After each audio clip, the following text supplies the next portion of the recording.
A young girl working in a jewelry store went on a lunch break and disappeared without a trace. When the investigators began to unravel the mystery, they were able to find only a few unusual clues and witnesses. It was only a few decades before the truth finally came to light, and it came as a big surprise to the detectives. Linda Reed was born in 1962 in Gold Coast, Australia. She grew up in a loving family, was a cheerful and energetic child, and had many friends. During her high school years, Linda met a boy named Robert. The couple started dating, and at 19, a girl married him. They dreamed of creating a large and friendly family, as well as building their dream house. The newlyweds engaged almost immediately after the wedding. They bought the land and began to save a substantial part of their income for construction. To get the house ready as quickly as possible, the couple decided not to spend the rent and to live in Robert's parents' trailer, which was parked in their backyard. Linda worked as a jewelry salesman in a large shopping mall. The girl immediately liked this job. She found common language with the collective, and a decent income allowed her to save for a dream house even faster. December 1983 was a busy month as the store was busy with the upcoming holidays. Linda, who was 21 years old at the time, had to work in reinforced mode. December 13 was no exception. From the beginning of her shift, Linda worked hard, and it was only at 12:00 that she had the opportunity to take a break. She usually dined at the same mall and got back early, but she didn't. Linda's colleagues were surprised that she had not returned from her break at the appointed time, as she had never been late before. It was a busy day, and Linda was still gone.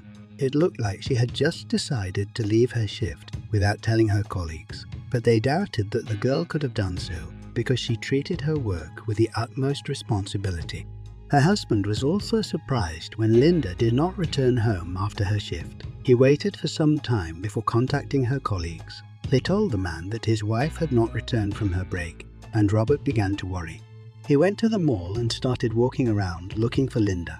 After that, he toured several other places that the girl regularly visited, but she was nowhere to be found. Every minute he searched, he got more and more worried that something bad might have happened to Linda. So by 7:00 p.m., the man decided to go to the police. The cameraman told him that a missing persons report would only be accepted after 24 hours had passed. Linda's mom also tried to reach out to them, but got the same answer. As a result, the relatives had to wait until the following day before their applications were accepted. The police began an investigation and tried to find out what Linda was doing during her break. They learned that the girl had come to collect New Year gifts in several shops located in the same building. After that, she visited the branch of her bank and received a check to pay the bills. The last person to see her was a mall guard. He noticed Linda leaving the parking lot in her car. No other information was found by the police. The girl's family had no idea why Linda left in the middle of her shift, and most importantly, where she was going.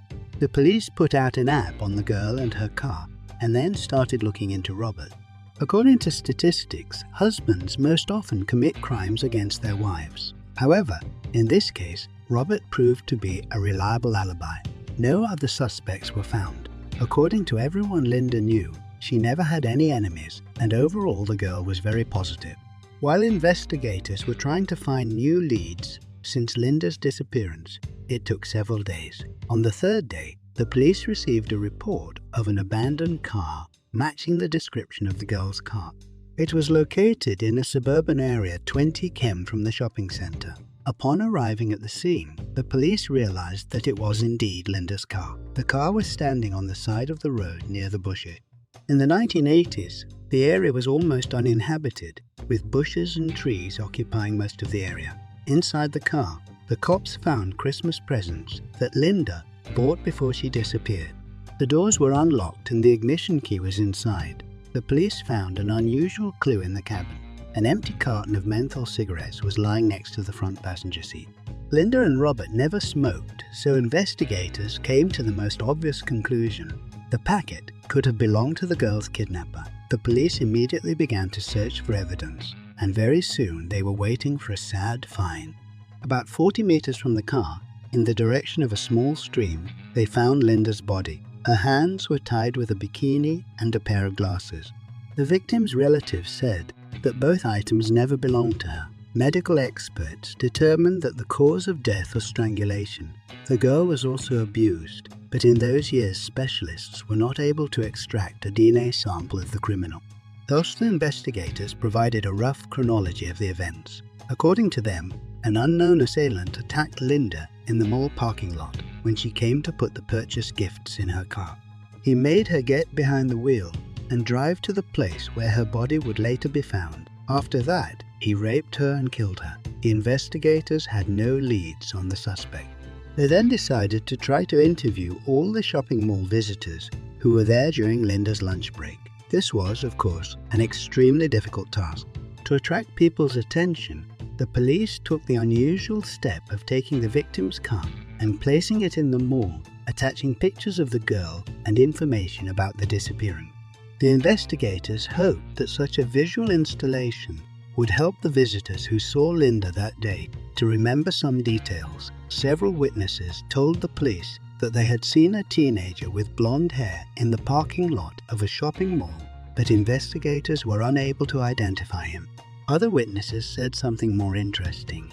On the day of Linda's disappearance, they saw a man trying to hitch a ride on the highway less than a kilometer from where the victim's body was found. The driver of the van approached the police shortly afterwards. He reported that he had picked up a man who was voting on the road on the same day as other witnesses. And that's where it got interesting. The driver said that the man was smoking menthol cigarettes, except he was holding them all in his hand, without a pack, given that the victim's car had an empty carton of menthol cigarettes in it that was the first solid lead for investigators. Forensics went through the driver's van, and they were able to find a fingerprint on the glass next to the passenger seat that did not match the owner's. Unfortunately, the reference checks did not yield any results. The description the driver gave the experts of the suspect was also superficial and did not help them to find the man.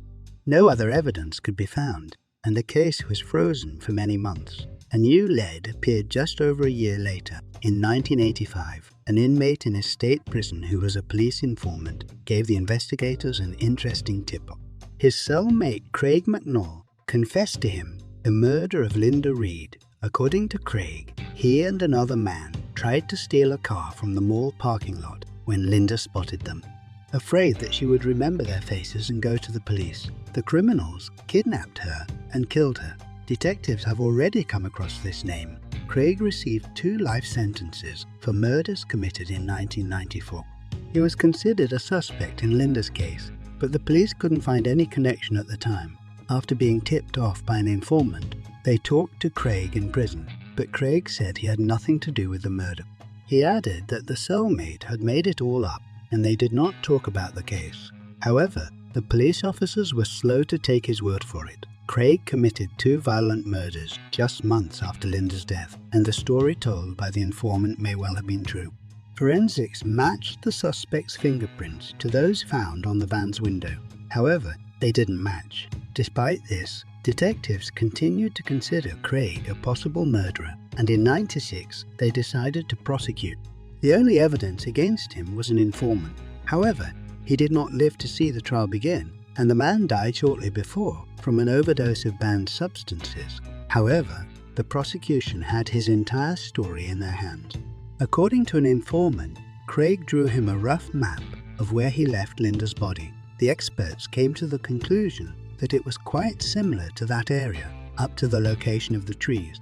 In addition, according to Craig, Linda told the kidnappers that Rob would avenge them. The girl did often call her husband by an incomplete name. The suspect also told the informant that he ate a cheese and veggie sandwich that Linda had. After discovering her car, forensics did find traces of cheese in her purse. Despite such precise details, these were all circumstantial evidence, and the jury did not find sufficient grounds for conviction. For this reason, Craig was not found guilty of Linda's murder. Investigators continued to believe that he was involved in the crime and tried to find additional evidence that would lead to a conviction, but all of their efforts were stalled, and eventually the case stalled for years. In 2014, 30 years after the murder, the detectives reopened the investigation and decided to review the evidence. The evidence was handed over to forensics. fingerprint samples taken from the van's glass, and they tried to recover it with modern technology. When they finally did, they loaded the data into the database and finally got a hit. Prints belonged to James World, who was already serving a life sentence. 1.5 years after Linda's death, he killed a 22-year-old girl, and the details of the crime were very similar. His victim was on her way back from the mall shopping for her upcoming wedding. When she approached the car, James made her get in the car and drive him to a remote location. There, the perpetrator raped her and killed her after tying her hands.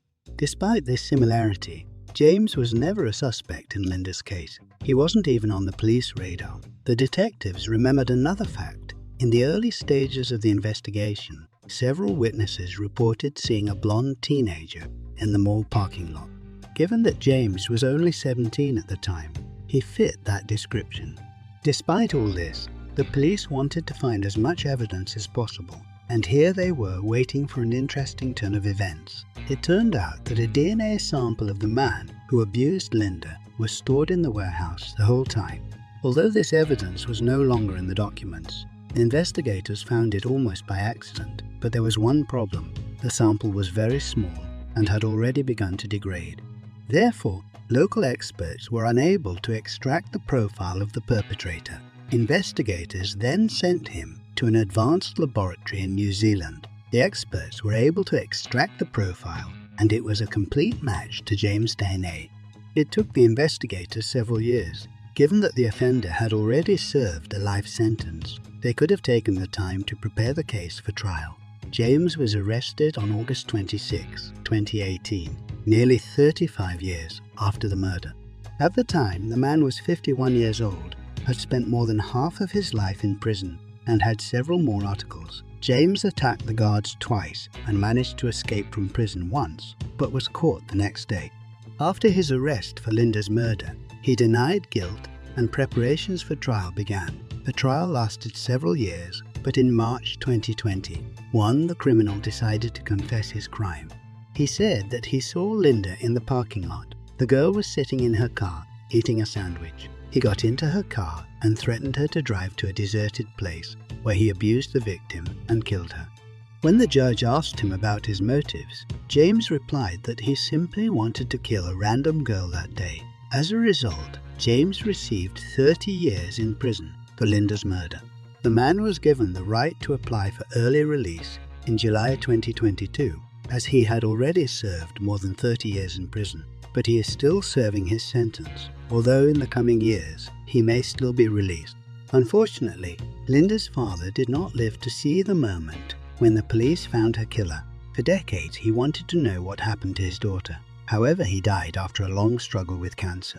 After his wife's death, Robert gave his word never to marry again, as his heart will always belong to Linda. After sentencing, he spoke at the trial, thanking the investigators and stating that James had taken his family forever. As for Craig and the informant's story, it's a bit ambiguous. It should be borne in mind that the informant himself was an avid criminal, and for assistance in solving such a case, he could receive substantial preferences. Perhaps he did gather the police the information he needed.